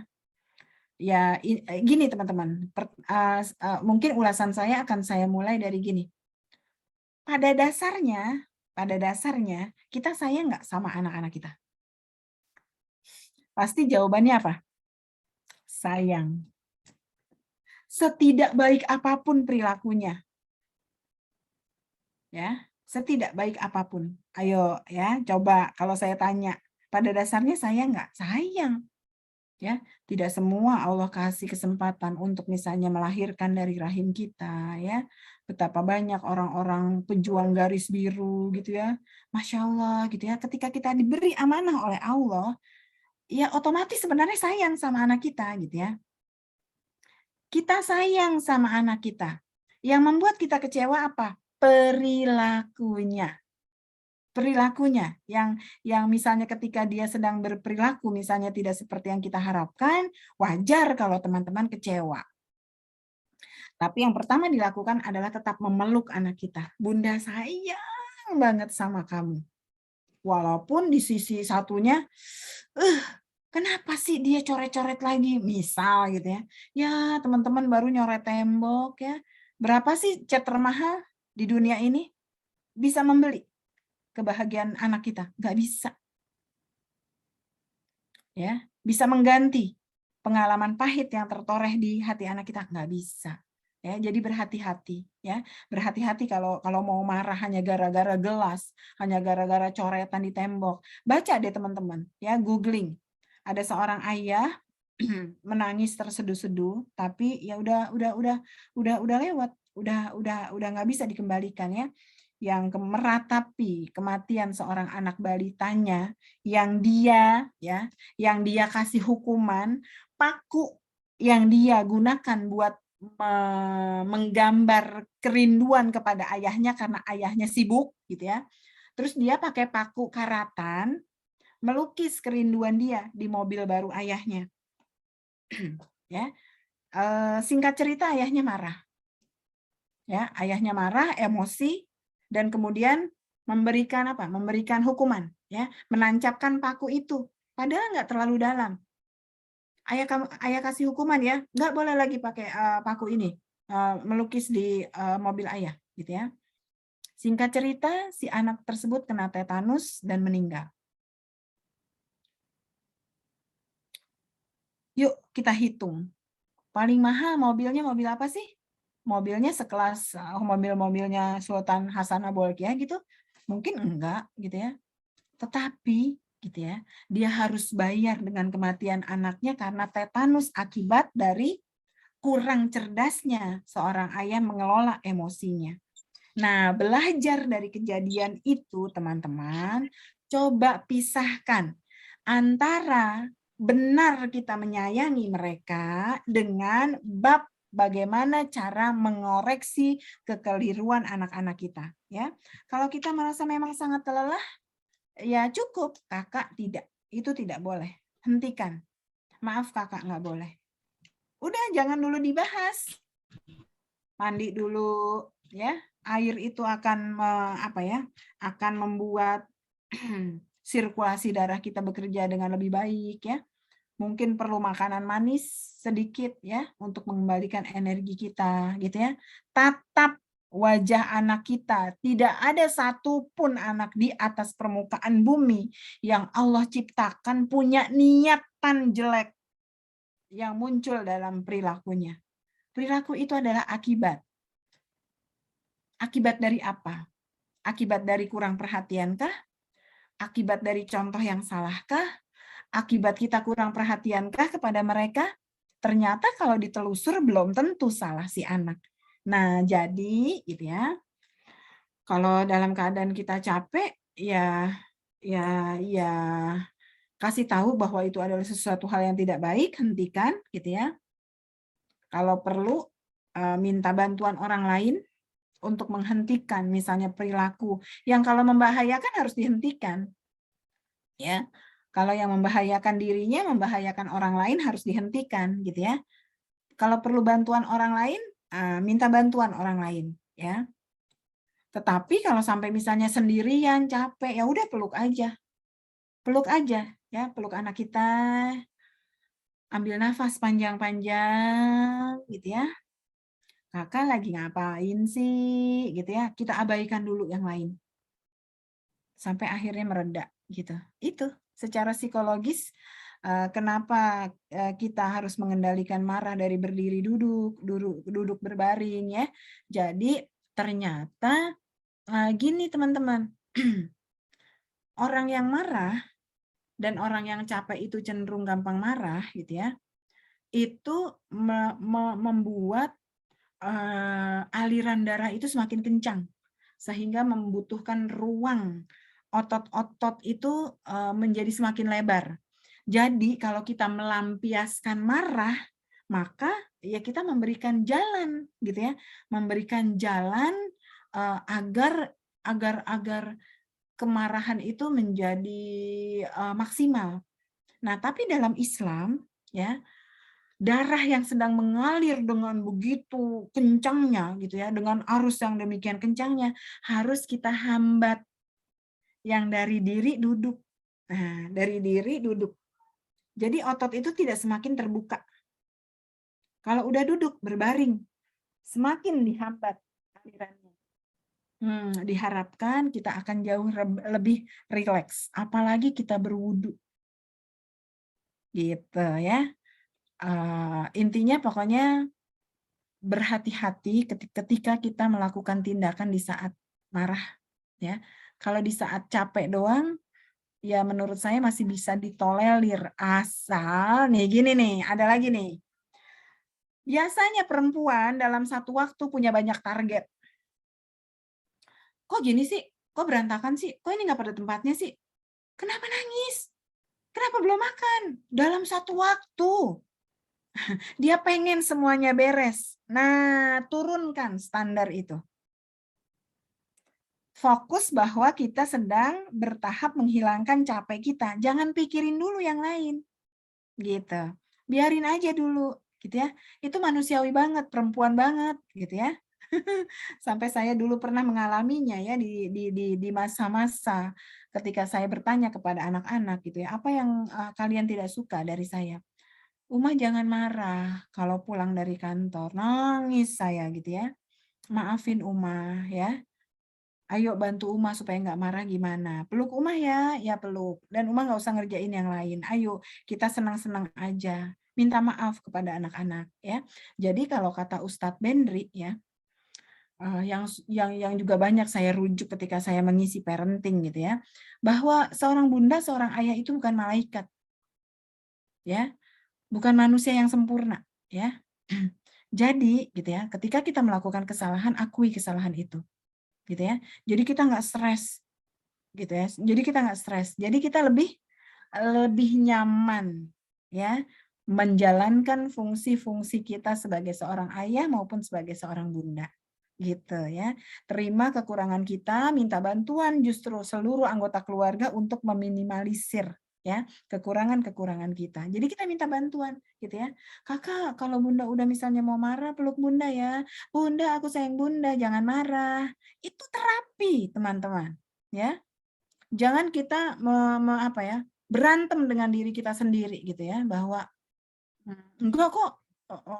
Ya kalau saya nggak marah gimana anak-anak tahu yang benarnya gitu ya. Padahal dalam Islam la taghdab walakal jannah gitu ya. Apapun kondisinya ya. Bisakah kita mengendalikan marah kita ya sehingga kita tetap bisa menjadi model yang baik buat anak-anak kita ya. Oke, jawabannya tadi ya.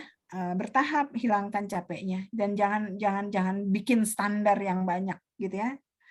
Itu yang bisa saya mungkin bantu menceritakan pengalaman ya, belum tentu pas ya, sesuai dengan kondisi dan situasi yang terjadi di lingkungan kita masing-masing. Baik, jazakillah khairan hasira Ustadzah Yanti, Ya, sama-sama dengan Bu Ayu. segala ilmunya sudah menjawab pertanyaan-pertanyaan bunda-bunda di sini. Baik, alhamdulillah acara sore hari ini berada di ujung acara. Terima kasih atas kehadiran ayah bunda sekalian. Semoga kita masih diberikan kesempatan untuk berjumpa lagi di lain kesempatan. Tak lupa kita berdoa, semoga Allah menyampaikan umur kita untuk bertemu dengan Ramadan tahun ini dan diberikan kesehatan serta kemudahan dalam menjalankan kewajiban-kewajiban kita di bulan Ramadan. Amin. Sebelum acara kita tutup, ada sesi foto ya bunda-bunda sekalian. Mohon kameranya untuk dibuka sebentar agar bisa diambil gambarnya. Kita foto bersama Ya. yuk. Monggo ayah bunda dibuka dulu sebentar saja kameranya.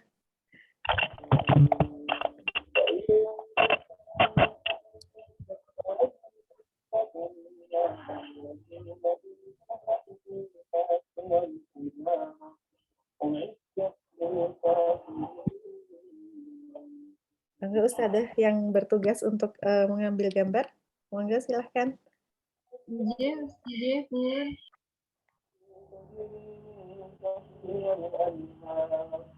Iya. Layar kedua. 1, 2, 3.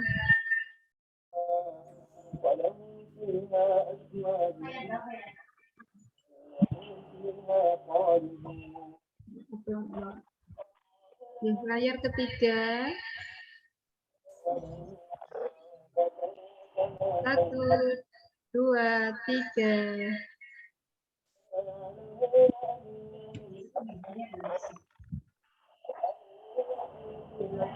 Layar keempat. Banyak ya layarnya ya. 1, Masya 2, Allah. 3. Iya, 8. 8 Bu Yanti. Masya Allah. Luar biasa Bu Sabta nih. Layar kelima. Kalah ya ada LX ya Bu Sabta.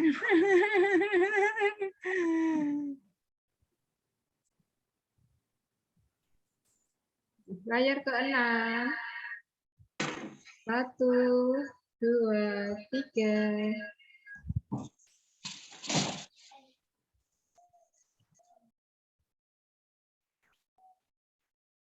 Siap-siap layar ketujuh.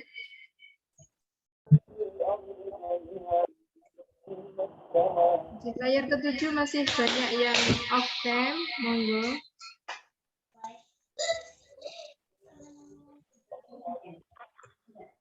Ya. Ampun Ustadzah.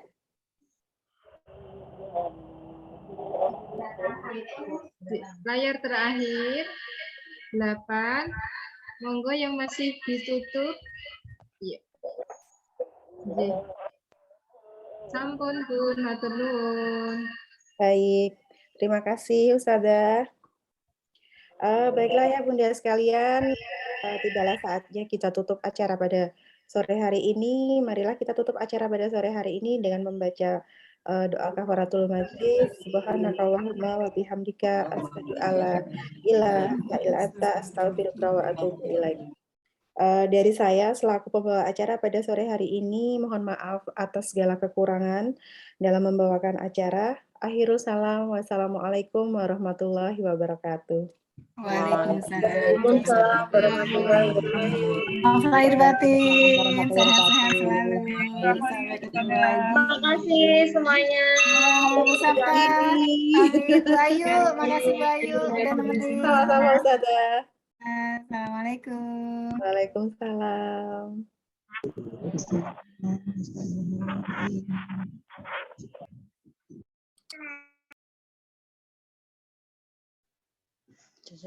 Jazakallah Ustazah, mohon pamit.